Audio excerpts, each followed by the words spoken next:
Salut à tous, aujourd'hui on se retrouve pour une nouvelle vidéo.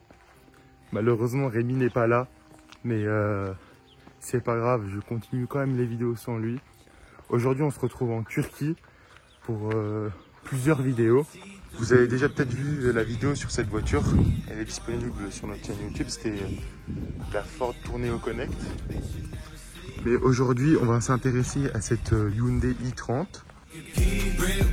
Cette Hyundai i30 a été commercialisée entre 2012 et 2016.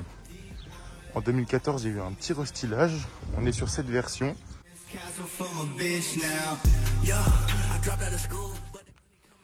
À l'arrière, on retrouve un coffre de 378 litres qui est un peu petit comparé à la concurrence. La concurrente de cette Hyundai i30 sont les Peugeot 308, quelques Golf et quelques C4 je crois, mais je suis pas sûr.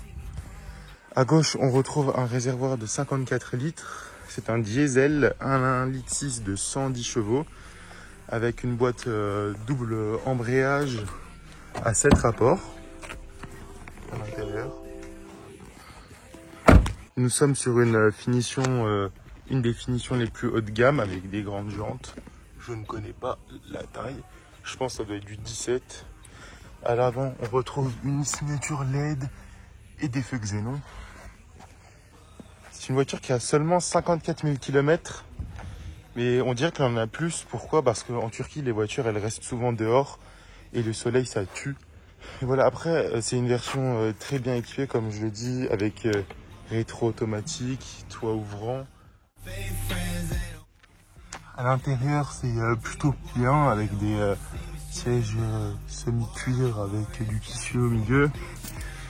On a plutôt une assez bonne finition sur les portières. Bon, vous voyez avec le temps, les enfants derrière, ça s'abîme, mais bon, ça reste quand même du... Je pense que ça c'est du cuir et ça c'est du plastique rembourré. À l'arrière, on est plutôt serré. Après, je fais 2 mètres, c'est normal. Très peu d'espace et à l'arrière, on peut retrouver une petite clim et tout, voilà. Et le petit toit ouvrant. Je vais vous montrer le poste de pilotage. Ce sera une petite vidéo courte, hein, c'est juste en attendant de faire de nouvelles vidéos. Elle sonne parce qu'il y a le toit ouvrant ouvert, mais bon. On retrouve 2 sièges électriques à l'avant, ce qui est pas mal pour une voiture de tous les jours. On retrouve les commandes au volant. Peut-être le volant il fait un peu vieux, mais j'aime bien. Et voilà, je vous montrerai la suite au test de conduite. On se retrouve pour le test de conduite. Comme vous avez pu voir, c'est moi qui conduis parce que je suis en Turquie et que tout est possible en Turquie. Voilà, la voiture de l'intérieur, elle est plutôt bien finie.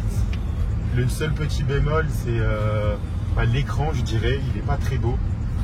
C'est une option, elle l'a pas, mais bon, c'est pas grave. Le moteur diesel il est assez souple, surtout avec la nouvelle boîte de vitesse à double embrayage à 7 rapports.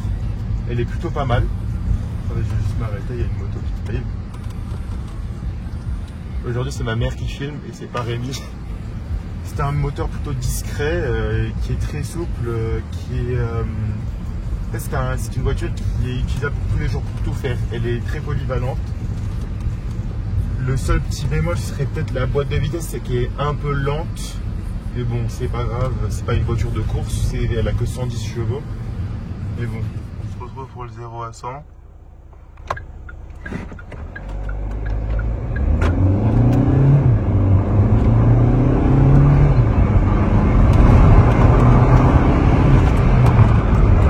La route elle est pas assez bonne, on a dû faire un 0 à 80, mais bon, c'est pas grave. Bon, elle pousse bien, c'est une très bonne voiture. Voilà, on se retrouve, c'est la fin du test. Est-ce qu'on peut en tirer un bon bilan? Oui. C'est une très bonne voiture, malheureusement qu'on ne retrouve pas beaucoup en Europe, on la retrouve beaucoup plus au Moyen-Orient et tout. Donc ça reste une très bonne voiture de tous les jours.